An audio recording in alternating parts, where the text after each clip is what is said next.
ఆచా coding tutor training ఇచ్చి permanent IT job ఇస్తారు. 9697969788. Sir మాకు రీసెంట్ గా ఒక 3 years బ్యాక్ మ్యారేజ్ అయిందండి. సో మ్యారేజ్ అయిన ఒక 1 year వరకు బానే ఉంది సార్. అంతా మేము ప్రేమగా అంతా బానే ఉంది 1 year వరకు. 2వ సంవత్సరం వచ్చేసరికి ఆగస్టు నెల స్టార్టింగ్ నుంచి ఎండింగ్ వరకు సార్ అదొక ట్రాన్స్ లోకి వెళ్ళిపోయేది సార్. మా వైఫ్ ఎవరితో మాట్లాడదు, భోజనం చేయదు, టిఫిన్ చేయదు, బెడ్ మీద ఎలా పడుకుందో అలానే పడుకొని ఉండిద్ది ఈవినింగ్ వరకు. అది కాక నేను హార్డ్వేర్ షాప్ ఉందండి నాకు బిజినెస్. సో నేను డైలీ మార్నింగ్ లేస్తే షాప్ కి వెళ్ళాలి. అరే నేను మార్నింగ్ షాప్ కి వెళ్ళాలి అని అంటే ఒక కాఫీ లేదు, టీ లేదు, టిఫిన్ లేదు, బెడ్ మీద అలానే పడుకుని పోయింది. అరే నాకే టిఫిన్ చేయలేదు అని అంటే ఇంకా తనేం చేసుకునిద్దిలే అని చెప్పేసి తనకు బయటికి వెళ్ళి టిఫిన్ తీసుకొని వచ్చి ఇస్తే అక్కడ టేబుల్ మీద పెట్టు తినేస్తా అనేసి ఒక మాటలో చెప్పేసిద్దండి. నేను ఈవినింగ్ వచ్చేసరికి ఆ పొట్లం అలానే ఉండిద్ది, తను కూడా ఆ బెడ్ మీద అలానే పడుకొని ఉండిద్ది సార్. నెలంతా ఇంతేనండి ప్రకాష్? నెలంతా ఇంతే మేడం. అసలు ఆగస్టుకి ముందు, ఆగస్టు తర్వాత, మళ్ళీ ఆగస్టు తర్వాత అంతా బానే ఉండేది మేడం. ఆగస్టు అయిపోయిందో లేదో అంతా బానే ఉంటుంది మేడం. మరి నేను నచ్చలేదా, నేను సరిగ్గా తనని చూసుకోవట్లేదా, తనకి ఇష్టమైనట్టు నడుచుకోవట్లేదా, నా ప్రవర్తన బాగలేదా అని అంటే సంవత్సరం అంతా అలానే ఉండాలి కదా మేడం. ఆ ఒక్క మంత్ అలానే ఉంటుంది సార్. పోనీ వాళ్ళ అమ్మా నాన్నకు చెప్దామంటే వాళ్ళు వయసులో పెద్దవాళ్ళు, అరే నా కూతురు అక్కడ కష్టాలు పడుతుందేమో అని వాళ్ళు ఏదన్నా ఇబ్బంది పడతారనేసి నేను అంటే ఈ ఆగస్టు నెలలో అడగటం కాకుండా మిగతా నెలలో ఎప్పుడైతే ఆ అమ్మాయి రికవర్ అయ్యి కొద్దిగా నార్మల్ గా అనిపిస్తుందో ఆ టైంలో ఎప్పుడన్నా ఆవిడతో పాటు కూర్చుని అసలు ఏం జరుగుతుంది, ఆగస్టు మంత్ లో ఎందుకు ఇలా అవుతున్నావు అనేది నువ్వు ఎప్పుడన్నా అడిగితే సమాధానం అడిగాను సార్. ఆగస్ట్ అయిపోయింది, సెప్టెంబర్ లో అంతా అలా రికవరీ అవుతా ఉండేది సార్. చిన్నగా నేను అడుగుతాను, ఏంటి శ్రీజ ఏమైంది, అసలు ఎందుకు అలా అవుతుంది, నీ హెల్త్ బాగాలేదా చెప్పు అంటే ఏం లేదులే అని ఒక్క మాటలో తేల్చేసిద్దండి. ఆ ఆగస్ట్ నెలలో ఒక్కోసారి తను నిద్రలో లేచి ఏడవటం అవి కూడా నేను చూశాను సార్. ఏంటి అని అంటే ఏం లేదు పడుకో అనేది. డాక్టర్ గారు ఇప్పుడు సంవత్సరంలో 1 నెలలో లేదా కొన్ని రోజులు మూడ్ ఆఫ్ అవటం ఇలాంటి ఏమైనా ఉంటాయండి జనరల్ గా మనకి? యానివర్సరీ రియాక్షన్స్ అంటారమ్మా వీటిని. జరగరానటువంటి ఒక సంఘటన ఆ పర్టికులర్ టైంలో జరుగుంటే కనుక దాన్ని స్మరించుకుంటూ ఆలోచించుకుంటూ అదే ఫీల్లో వెళ్తూ ఆ మంత్ అయ్యేంత వరకు. సో ఒక డేట్కి ఒక టైంకి ఇయర్లీ అంత ఇంపార్టెన్స్ ఉంటుందన్నమాట. ఈ అమ్మాయి చెప్పకపోవటానికి కారణం ఏంటి అన్నది నేను అడుగుతున్నా ప్రకాష్. నేనన్నా ప్రకాష్? నేను అడిగాను సార్, నాకు చెప్పలేదు. కానీ ఆ ఆగస్ట్ నెలలో ఒకసారి నేను షాప్ కి వెళ్ళే రోజు నాతో మాట్లాడింది సార్. వచ్చి ఏమండి నాకు ఒక 10,000 కావాలి అనేసి అడిగింది సార్. ఎందుకు అన్నాను. అంటే నాకు కొంచెం అవసరం ఉంది అని అంది. అంటే నాకు తెలియని అవసరం నీకేముంటుంది, నేను ఇంట్లో నీకు అన్ని జరుపుతూనే ఉన్నాను కదా, అన్ని తీసుకొస్తూనే ఉన్నాను కదా అని అంటే, లేదండి నేను ఒక 100 మందికి అన్నదానం చేయాలనుకుంటున్నాను అనేసి నాతో మాట్లాడింది సార్. నేను పోనీలే చాలా రోజుల తర్వాత నాతో మాట్లాడింది, పోనీ అదిగా చేసేది మంచి పనే కదా, అన్నదానం అంటే మంచి పనే కదా అనేసి నేను 10,000 ఇచ్చాను సార్. 100 మందికి అన్నదానం చేసిందండి. ఇంకా ఆ ఆగస్టు అయిపోయింది సార్. మళ్ళీ ఇంకా సెప్టెంబర్ నుంచి మళ్ళీ నార్మల్ గా అలాగా. ఆగస్టు నెలకి సంబంధించి తన కుటుంబంలో ఏదైనా ఇష్యూ మీకు ఏదన్నా తెలుసా అండి? తన ఫ్యామిలీ, తన పుట్టింటి వైపు ఏదన్నా ఇష్యూ, మంచి కానీ చెడు కానీ? చెడు అయితే వాళ్ళ ఫ్యామిలీ నుంచి ఏం లేదు మేడం. అంతా మేము బాగానే మాట్లాడుకుంటాము. మా అత్తగారు గాని మా మామగారు గాని అంతా బాగానే ఉండిద్ది మేడం. వాళ్ళ ఫ్యామిలీ పరంగా తనకైతే ఏం ప్రెజర్ లేదు. ప్రకాష్, ఈరోజు మీరు మాకు కాల్ చేయడానికి కారణం ఏంటి అంటే ఆ రీజన్ ఏంటి అంటే 1 month లో ఆ అమ్మాయి ఏమవుతుంది అని తెలుసుకునేటటువంటి ప్రయత్నమా? అంటే నా భార్య గురించి అన్నీ తెలియాలి న్యాచురల్గా, లేదంటే ఇది 1 month కాకుండా అన్ని మంత్స్ ప్రొలాంగ్ అవుతుంది అనే భయమా ఏంటి? అంటే నా భయం ఏంటంటే సార్, తను ఆ 1 month లోనే అలా తనలో తనే బాధపడుతూ ఏడుస్తూ ఎవరితో మాట్లాడకుండా భోజనం చేయకుండా టిఫిన్ చేయకుండా అలానే ఉంటుంటే తన చూస్తుంటే నాకు బాధ వేస్తుంది సార్. అది ఏందో తెలుసుకోవాలని నేను చాలా సార్లు ప్రయత్నించినా కానీ నాకు ఒక్కసారి కూడా చెప్పలేదు. ఏం చేయాలి అన్న టైంలో నేను మీ ప్రోగ్రామ్ చూశాను సార్. సో మీ వల్ల నాకు సొల్యూషన్ దొరికిద్దని నాకు అనిపించింది సార్, అందుకే నేను మీకు మెయిల్ చేశాను. ఇప్పుడు మనం సెప్టెంబర్ లో ఉన్నాం కదా ప్రకాష్, అవును ఇది సార్. లాస్ట్ మంత్ కూడా ఈ సేమ్ థింగ్ జరిగిందా? లాస్ట్ మంత్ అలా జరిగింది. అన్నదానం మళ్ళీ చేసింది సార్, మళ్ళీ సెకండ్ ఇయర్ చేసింది, థర్డ్ ఇయర్ కూడా అన్నదానం చేసేసి. ఏదో బలమైన కారణం ఉండుండొచ్చేమో కళ్యాణ్ గారు, ఏమంటారు? ఒకసారి ఏమైనా తనతో మాట్లాడచ్చా? తనతో మాట్లాడిద్దామనే మీకు చేశాను సార్. ఒకసారి చెప్పి ఇంట్రడ్యూస్ చేసి నిదానంగా ఇవ్వండి. విద్య, ముందుగా చెప్తే బెటర్ మేడం, ఎప్పుడు కూడా. ఇక్కడ ఉన్నావా? ఇదిగో నీకు లాస్ట్ మంత్ హెల్త్ కొంచెం బాగాలేదు కదా. నాకేమైంది? ఏమైందంటావేంటి? నేను చూశాను కదా నీకు హెల్త్ బాగాలేదు లాస్ట్ మంత్. అయితే నేను ఒక డాక్టర్ గారితో, సైకాలజిస్ట్ డాక్టర్ గారితో మాట్లాడాను. డాక్టర్ గారు నీతో మాట్లాడతారు, ఒకసారి మాట్లాడు. నేను ఎవరితో మాట్లాడను. అరే నీకు ఏం కాందే, నువ్వు లాస్ట్ మంత్ అంతా ఎవరితో మాట్లాడకుండా అలా ఉన్నావా? లాస్ట్ మంత్ అంతా ఫుడ్ తినకుండా అలా ఉన్నావా? ఏం లేదు, నేను బాగానే ఉంటున్నాను. మాట్లాడ, మాకు ఎదురు చెప్ప, మాకు డాక్టర్ గారు లైన్ లో ఉన్నారు, డాక్టర్ గారితో మాట్లాడు. ఆ సరుకులు ఏదో తేమన్నా కదా, నేను వెళ్ళి మార్కెట్కి వెళ్ళి ఈ లోపు సరుకులు తీసుకొని వస్తాను, నువ్వు డాక్టర్ గారితో మాట్లాడు. అతను కూడా సార్ ఇస్తున్నాను, మాట్లాడండి సార్. అంటే నువ్వు ఉండకూడదా ఏంటి ప్రకాష్? అంటే నేను ఎన్నిసార్లు అడిగినా నాకు చెప్పలేదు సార్, నేను ఉంటే కూడా చెప్పదు అన్న ఫీలింగ్ నాకు ఉంది సార్. సరే సరే, తనే ఓకే ఓకే, మీరు అలా అనుకుంటే ఓకే. మరి తను మాతో ఇప్పుడే ఇంట్రడ్యూస్ అయ్యి ఇప్పుడే మాతో మాట్లాడటం అన్నది ఆ అమ్మాయికి ఎంత కంఫర్టబుల్ గా ఉంటుంది మీరు లేనటువంటి టైంలో అన్నది నా ఆలోచన. అమ్మ ఉన్నావా అక్కడ? స్పీకర్ లోనే ఉన్నావా? శ్రీజ అని చెప్పి శ్రీజ తన పేరు. చెప్పండి సార్. శ్రీజ అమ్మ పేరు? అవును సార్. ఓకే నాన్న, నాన్న ఓకేనా, మాట్లాడచ్చా? మాట్లాడండి. ఎందుకంటే మాకే ఒక ప్రొఫెషనల్ గా నాకే కొద్దిగా విచిత్రంగా అనిపించేటటువంటి ఒక ఇష్యూ అమ్మ, ఇది కొత్తగా అనిపిస్తుంది వినేటటువంటి ప్రేక్షకులకు. కానీ ఎవరైనా మేము సుమన్ టీవీ అందమైన జీవితం నుంచి మాట్లాడుతున్నాం అమ్మా, ఇటువంటి సమస్యలకి వీలైనంత వరకు మాకు తోచినంత పరిష్కార మార్గాలు వెతికి పెట్టేటటువంటి ఒక ప్రయత్నంలో అందమైన జీవితం అన్నది ఒక చక్కటి కార్యక్రమం. ఇది ఒక విచిత్రమైనటువంటి సమస్యలాగే నాకు అనిపిస్తుందమ్మా. అతను ఈమెయిల్ చదివినప్పుడు కానీ లేదంటే ఇప్పుడు ఫోన్లో మాట్లాడినప్పుడు కానీ ప్రకాష్ గారు చాలా మనస్తాపం చెందుతున్నాడు. అతను ఏంటి ఆగస్ట్ నెల వస్తుందంటేనే గుండెల్లో రైలు పరిగెడుతుంది, నా భార్య ఎందుకు ఇలా అయిపోతుంది, ఈ మార్పు అమ్మా. నేను బానే ఉంటున్నాను, నేను బాగున్నాను కూడా. తను ఏం చెప్పారు అసలు నాకేం అర్థం అవ్వట్లేదు. అయ్యయ్యో, అతను ఏం చెప్పలేదు శ్రీజ. అతను ఉంటే మీరు ఇబ్బంది పడతారని అతను బయటకు కూడా వెళ్ళారు. నేను చాలా బాగున్నాను, నాకు అసలు ఏమీ అవ్వలేదు. ఒక్కసారి ఆలోచించుకో అమ్మా, నీకు ప్రకాష్ మీ ఇద్దరు రిలేషన్షిప్ ఎలా ఉంది నాన్న? బాగుంది ఇద్దరికి. మరి అలాంటప్పుడు ఈ రోజు ఏమీ లేని దాన్ని ఊహించుకుని చెప్పవలసిన, మాకు బాధపడుతూ ఏడుస్తూ చెప్పవలసిన అవసరం లేదు కదమ్మా. ప్రకాష్కి నిజంగా నీలో ఏదో మనస్తాపం అనేది చూశాడు.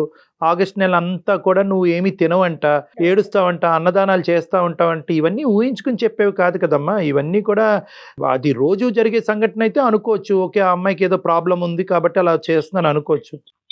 నాకేం అవ్వలేదు, నేను చాలా బాగున్నాను.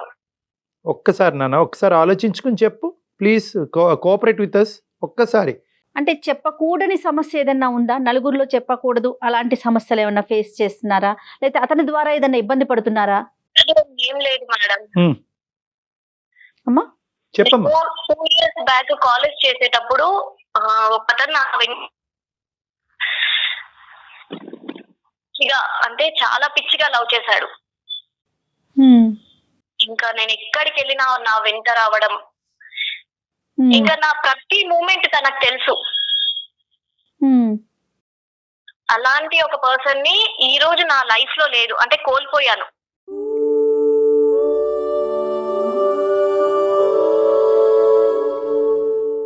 ఏం జరిగింది? లవ్ చేసేవాడు, బాగా తిరిగేవాడు, నేను ఎక్కడికి వెళ్తే అక్కడికి వచ్చేవాడు. 2 years తర్వాత నాకు ప్రపోజ్ చేశాడు. తనకి నేను ఆ 2 years లో తనలో అబ్జర్వ్ చేసింది ఏంటి అంటే, తను స్మోక్ చేయడం, ఎప్పుడు చూసినా స్మోక్ చేయడం, ఆ పాన్ డబ్బా ఈ పాన్ డబ్బా దగ్గర ఉండడం. ఇంకా ఎవరో ద్వారా నాకు చెప్పారు తను డ్రింక్ కూడా చేస్తారు అని. అలా 2 years నా వెనుక తిరిగారు, నేను ఎక్కడికి వెళ్ళినా వచ్చేవాడు. అసలు ఎవరమ్మా ఈ అబ్బాయి? ఎవరు? అది మీ ఇంటి దగ్గర ఉన్న అబ్బాయా? నీకు అంతకు ముందు పరిచయం ఉందా? ఎవరు అసలు? ఎవరు ఇతను? లోకల్లో ఉంటారు కదా. ఓకే. అలా నేను కాలేజ్ కి వచ్చేటప్పుడు వెళ్ళేటప్పుడు బస్లలో ఇంకా ప్రతి మూమెంట్ నన్ను అబ్జర్వ్ చేసేవాడు. అలా 2 years.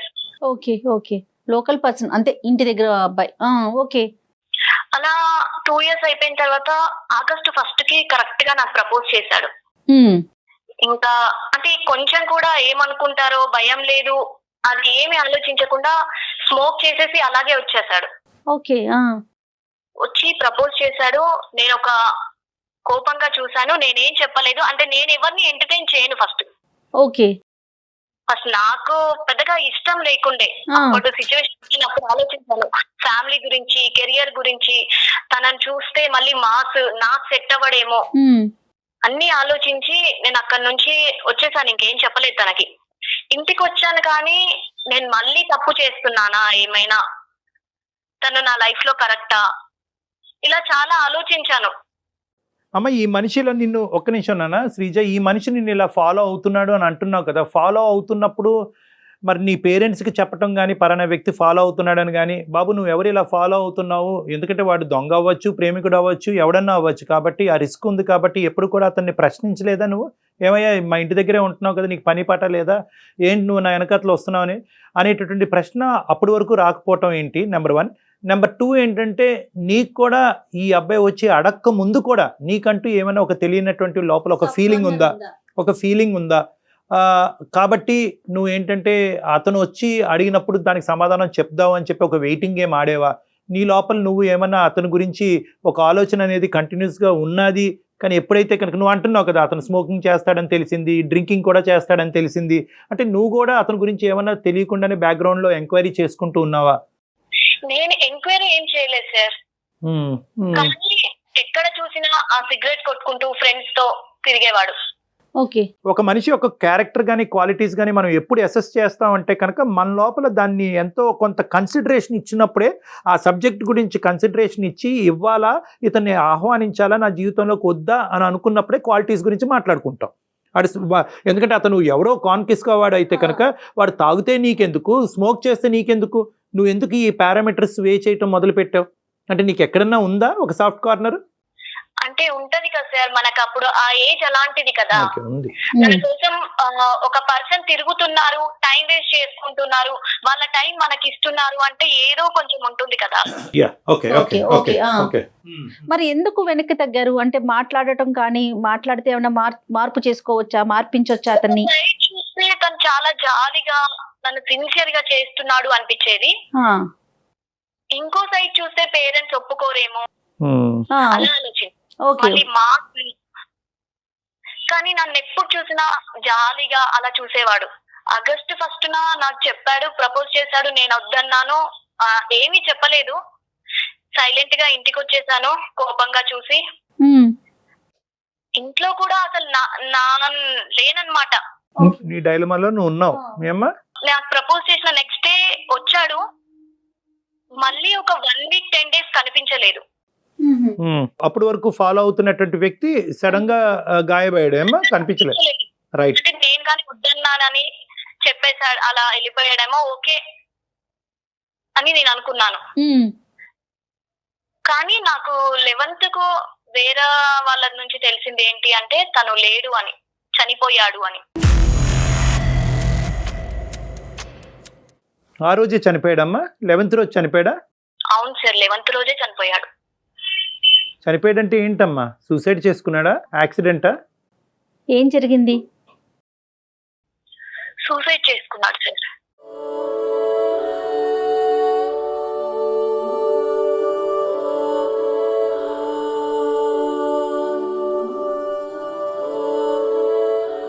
నీకెవరి ద్వారా తెలిసిందన్న? తెలిసిన వాళ్ళు చెప్పారు సార్, ఇలా మాట్లాడుకుంటే విన్నాను. సూసైడ్ లెటర్ ఏమన్నా రాశాడమ్మా? ఎవరికైనా చెప్పాడా ఏ కారణం చేసి చనిపోతున్నాను అన్నది ఏమన్నా అన్నాడా, చెప్పాడా? నీ పేరు ఎక్కడన్నా ప్రస్తావనలోకి వచ్చిందా? నా దగ్గర రాలేదు సార్. ఎవరితోనో అన్నాడా, ఆ అమ్మాయి నన్ను ప్రేమించి నన్ను డినై చేసింది కాబట్టి నేను చచ్చిపోతున్నానని చెప్పి నువ్వు కారణంగా ఏమైనా చూపెట్టాడా? అలా ఏం చెప్పలేదు, కానీ నేను ప్రేమించాను ఆమెని అని చెప్పారు. ఓకే, అతను మనసులో ఉన్న మాట అయితే చెప్పాడు. అలా నాకు అనిపించింది సార్. ఒక 10 రోజుల వరకు నా కోసం వెయిట్ చేసి నేను ఒప్పుకోకపోయేసరికి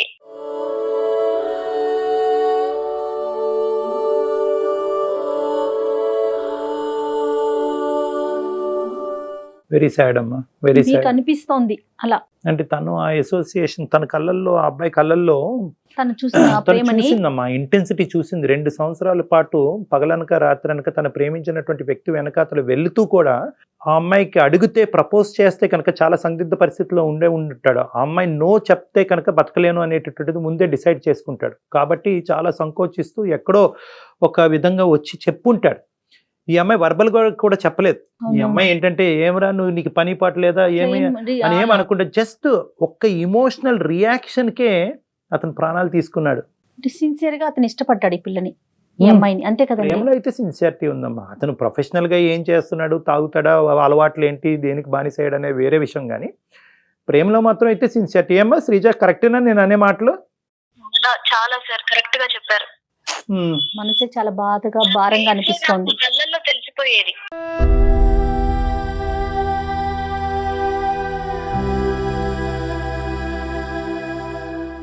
అతను చనిపోయాడు అనేటటువంటిది మా అందరికీ బాధ కలిగింది. ఎందుకంటే ఒక చిన్న వయసులో ఉన్న అబ్బాయి ఎవరైనా సూసైడ్ చేసుకున్నారు అనేటటువంటి మాట మన అందరినీ కలిచివేస్తుంది, ఏ కారణం చేతైనా కూడా. కానీ ఇక్కడ ఏంటంటే దానికి మించినటువంటి బాధ ఇప్పుడు మాకేంటంటే కనుక, మాకు కానీ నీకు కానీ నీ భర్తకు కానీ, దీనికి నువ్వు కారణమా, అది నువ్వు క్లారిటీగా అతనికి చెప్పకపోవటం వల్ల, నీ ఇమోషన్స్ నీ రియాక్షన్స్ వల్ల చెప్పటం వల్ల అతను ఆ పెద్ద మెట్టు ఎక్కాడా, ఆ పెద్ద స్టెప్ తీసుకున్నాడా అనేది ఇక్కడ రెండో అంశం. సో ఈ రెండో అంశం గురించి నీ దగ్గర ఏమైనా క్లియర్ కట్ ఎవిడెన్స్ ఉందా, దట్ నా వల్లే, నా డినాయల్ వల్లే ఇతను ఇంత పిచ్చి పని చేశాడు అనేది ఉందా? దాని గురించి నువ్వు బాధపడుతున్నావా, లేదంటే ఊహించుకుంటున్నావా? ఉంది సార్. వాళ్ళ ఫ్రెండ్ నాకు నార్మల్ గా కామన్ ఫ్రెండ్. నేను 2 రోజులు ఆలోచించాను, ఎందుకు, ఏమైంది అని, ఎందుకు చనిపోయాడా అని. తర్వాత ఆ అమ్మాయి వచ్చి నాకు చెప్పింది, నీ వల్లే, నువ్వు రిజెక్ట్ చేసినందుకే చనిపోయాలని.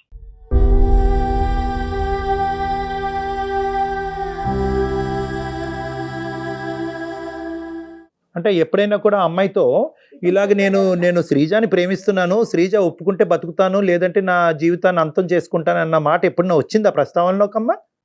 తనకు ఎప్పుడు చెప్పేవాడంట, ఓ ఓకే, నేను ఇలా ఫాలో అవుతున్నాను, ఇలా తిరుగుతున్నాను, తను ఒప్పుకోకుంటే నేను ఖచ్చితంగా చనిపోతాను అని.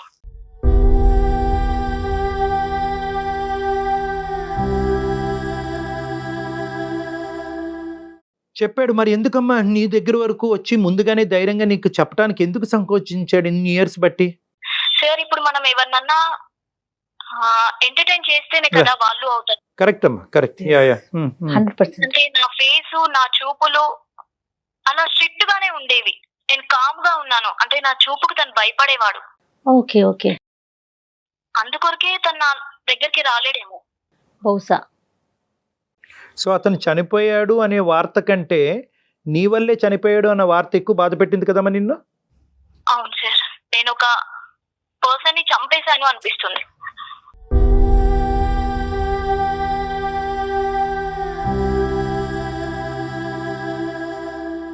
ఇప్పుడు ఇదేనమ్మా ఈ కారణం చేతే నువ్వు ఈ ఆగస్టు మాసంలో కొద్దిగా డిప్రెస్డ్గా ఉంటాం, ఉభావంగా ఉంటాము, తినకపోవటం, ఇవన్నీ ఇదేనమ్మా? అవును సార్, నాకు ఆగస్టు నెల వస్తుంది అంటేనే ఇంకా నా వల్ల కావడం లేదు అసలు.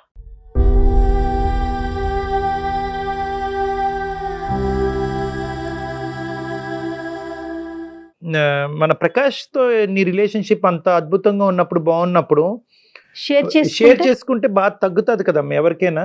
ఇది నీ పేరెంట్స్కి చెప్పలేవు, నీ ఫ్రెండ్స్కి ఎవరికి చెప్పలేవు. పెళ్ళైనటువంటి అమ్మాయి ఇలా ఆలోచిస్తున్నావు ఏంటని సమాజం రకరకాలుగా మాట్లాడుకుంటుంది. సో కానీ అర్థం చేసుకునే భర్త ఉన్నప్పుడు నువ్వు ఎందుకు ఇలా అవుతున్నావు అని చెప్పి అతను పిచ్చోడు అవుతున్నప్పుడు నువ్వు చెప్పొచ్చుగా. చెప్పచ్చు మేడం, కానీ ఎలా చెప్తాను, నేను పర్సనే లేడు కదా అక్కడ, ఇంకా తనకు చెప్పి తనని బాధ పెట్టలేను కదా. కరెక్టే, కానీ మీరు బాధపడుతుంటే అతను కూడా బాధపడుతున్నాడు కదా శ్రీజ. ఇప్పుడు అతను బాధపడబట్టే కదా మా దాకా తీసుకొచ్చారు ఇష్యూని.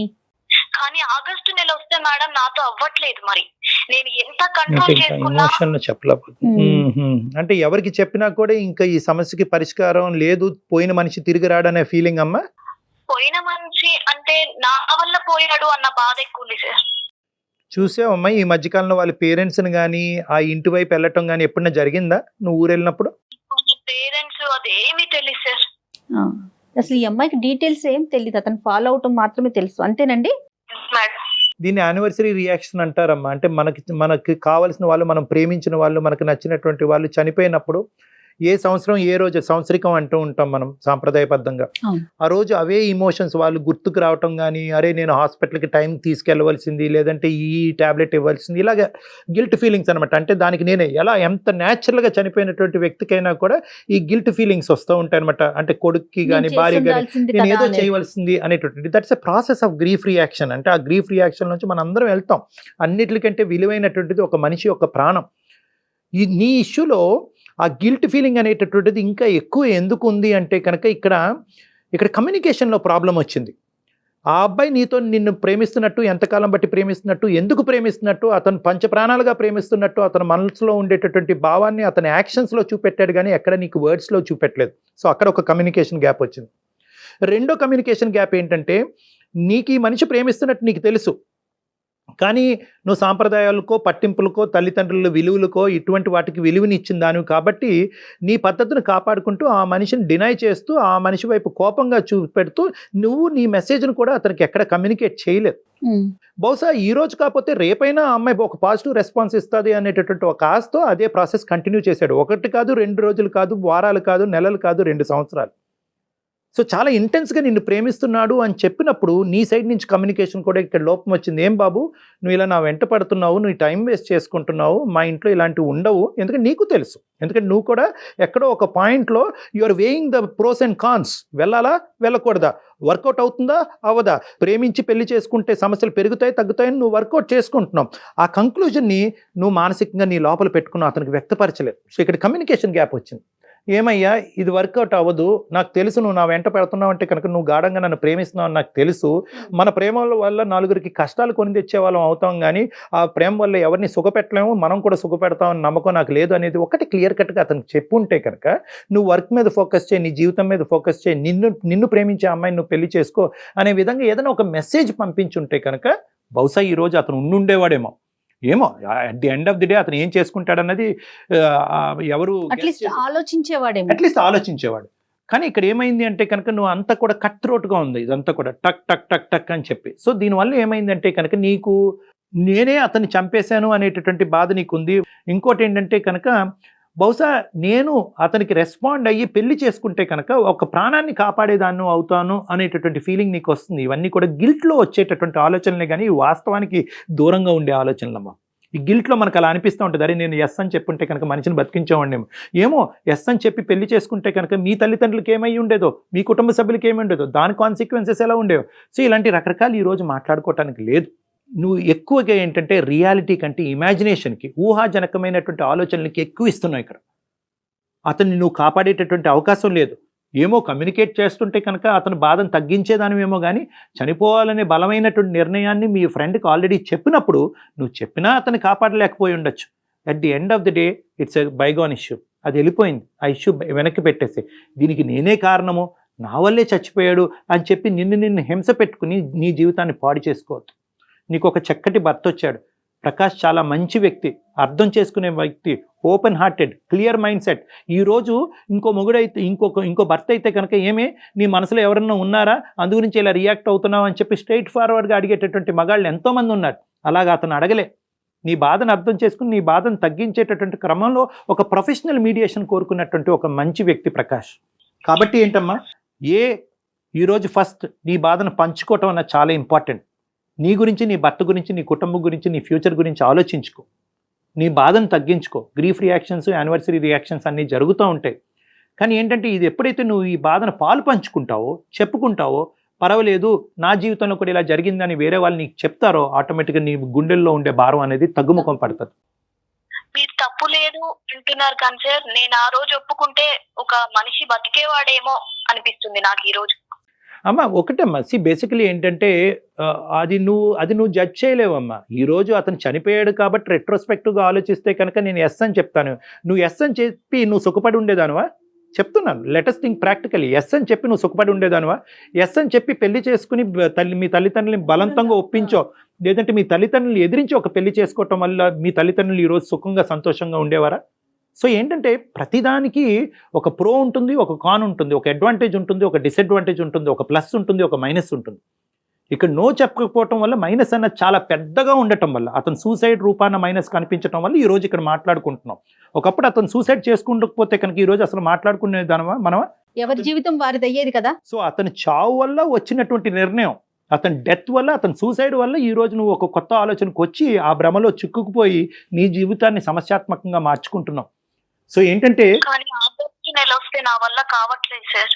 నిజంగా నీకు ఆ అబ్బాయి అంటే ఒక రెస్పెక్ట్, నీ వల్లే చనిపోయాడు అని అనుకుంటే కనుక ఆ లేనటువంటి అబ్బాయి గురించి ఆలోచనలు అనేటటువంటిది నీ మనసులో ఉన్నా కూడా నిన్ను నువ్వు ఇమోషనల్గా కంట్రోల్ చేసుకోవటానికి ట్రై చేయి. Number 1.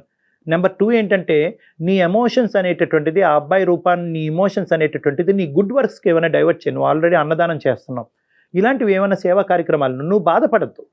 So there is no evidence to say that ఆ చావుకు నువ్వు కారణం అన్నది ఏమీ లేదు. సో ఫస్ట్ ఆ లింక్ కట్ చేయాలి. నువ్వు ఫస్ట్ ఆ లింక్ కట్ చేయి. నేనే కారణం అనుకుంటే నీ బాధ ఇలా జీవితాంతం ఉంటూనే ఉంటావు. నువ్వు బాధపడతావు, ప్రకాష్ని బాధ పెడతావు. ఆ అబ్బాయి ఒక మంచి కుర్రోడు, స్వచ్ఛంగా ప్రేమించినటువంటి వ్యక్తి. ఆ అబ్బాయి నేను పెళ్లి చేసుకోవాల్సి ఉందేమో, పెళ్లి చేసుకుంటే బతుకుండేవాడేమో, ఇలాంటివి వద్దమ్మా. ఇలాంటివన్నీ ఊహాజనకమైనటువంటి ఆలోచన నుంచి బయటపడి, దానికి నేను కారణం అనేటటువంటి ఆలోచన నుంచి బయటపడి నీ కెరియరు, నీ భర్త, వీటి మీద ఫోకస్ చేసుకుంటూ అతను గుర్తుగా ఏమైనా మంచి కార్యక్రమాలు చేసుకో. అంతేగాని రెట్రోస్పెక్టివ్గా వెళ్ళి XYZ చేసుంటే కనుక మనిషి బతుకుండేవాడేమో అంటే కనుక జీవితాంతం ఇలాగే చాలా కారణాలు వెతుక్కుంటూ ఉండాల్సి ఉంటుంది శ్రీజ. మనం జరిగిపోయిన వాటిని వదిలేసేయండి. దానికి నువ్వు కారణం అనేటటువంటి భ్రమలోంచి బయటికి రా. నీ మనసులో ఉన్న భావాన్ని ప్రకాష్తో ఓపెన్గా డిస్కస్ చేసుకో. ప్రకాష్ నీకు ఆ కన్సలేషన్, ఆ సాఫ్ట్ కార్నర్ ఇచ్చినప్పుడు నీకు ఈ బాధ తగ్గేటటువంటి దానికి అవకాశం ఉంటుంది. Time will heal everything. సమయం అన్నిటిని కూడా హీల్ చేస్తుంది. ఆగస్ట్ నెల వస్తుంది అనుకున్నప్పుడే ముందుగానే నేను ఇలా అవ్వబోతుంటాను, నేను ఇలా తినకుండా ఉంటాను, ఇలా ఆలోచిస్తూ ఉంటాను, అలా ఉండకూడదు. ఆగస్ట్ అనేటటువంటిది ఒక ఆనందంగా, అంటే బాధతో ఏడుస్తూ ఉంటే కనుక ఇలాగే ఉంటుందమ్మా. అతన్ని స్మరించుకుంటూ మంచి కార్యక్రమాలకు వాడుకోవాలి, కానీ నన్ను నేను మానసికంగా హింస పెట్టుకోకూడదు అన్నది ముందుగానే జూలైలోనే ప్రిపేర్ అయ్యి ఆగస్ట్ మంత్ అంతా కూడా నిన్ను సెల్ఫ్ కంట్రోల్ చేసుకోవటం అనేది ఇంపార్టెంట్. లేదు, మీరు చెప్పడానికి ఇబ్బంది పడుతుంటే కనుక అవకాశం ఉంటే సిటీలోనే ఉన్నారు కాబట్టి ఒకసారి డాక్టర్ గారిని వచ్చి కలవండి, మీరును ప్రకాష్ గారు కలిసి. ఇలా బాధపడుతున్నాను కాబట్టి ఖచ్చితంగా ఒక సైకాలజిస్ట్ ఎవరినో కలిసి మాట్లాడుకోవాలి, ఈ బాధను తగ్గించుకోవాలి. నీ జాబ్ మేము కొంతవరకు ఈజీ చేస్తామమ్మా. మేము ప్రకాష్కి చెప్పే విధంగా, చెప్పేటటువంటి భాషలో మేము అతను కమ్యూనికేట్ చేస్తాము, అతను మనస్తాపం చెందకుండా, సెన్సిటివ్గా ఫీల్ అవ్వకుండా. సో అప్పుడు ఏంటంటే నీ జాబ్ ఈజీ అవుతుంది. అప్పుడు మీరిద్దరు ఒకసారి డిస్కస్ చేసుకుని నన్ను వచ్చి పర్సనల్గా కలవండి. It's better. ఇలాంటి కేసెస్లో, ఇటువంటి సీరియస్ కేసెస్లో it's always better that 1 point of counselling అనేది పనికిరాదు. Over a period of time నేను మీ ఇద్దరితో మాట్లాడవలసినటువంటి అవసరం ఉంటుంది, ప్రత్యేకంగా మీతో. ఓకే శ్రీజ, ఓకేనా? హ్యాపీగా ఉండండి. Thank you. ఓకే నాన్న, ఆల్ ద బెస్ట్ నాన్న. God bless you.